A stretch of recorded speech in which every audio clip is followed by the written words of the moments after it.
Enjoy பண்ணீங்களா? நான் எப்பவுமே சொல்ற டைலாக் தான், கமலானாலே வைப்பு தான். அந்த வைப்புக்கு ரீசன் நீங்க மட்டும்தான். தேங்க்யூ. இன்னும் கொஞ்சம் வைப் பண்ணலாமா, என்ஜாய் பண்ணலாமா? இன்னும் இதுக்கே தயாராக உட்காந்துங்க. டான்ஸர் எனர்ஜி இருக்கா? ரெடியா? எத்தனை டான்ஸர் ரெடியா இருக்கீங்க? எந்திரிங்க.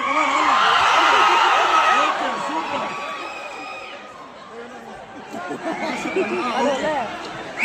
நீங்க எல்லாருமே என் மேல இவ்வளவு லவ் காட்டுறீங்கல்ல, அப்ப வந்து கொஞ்சம் லவ் உங்களுக்கு திருப்பி கொடுக்கணும்ல.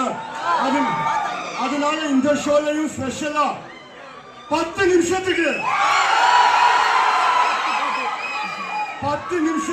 10 விஜயன பாட்டு.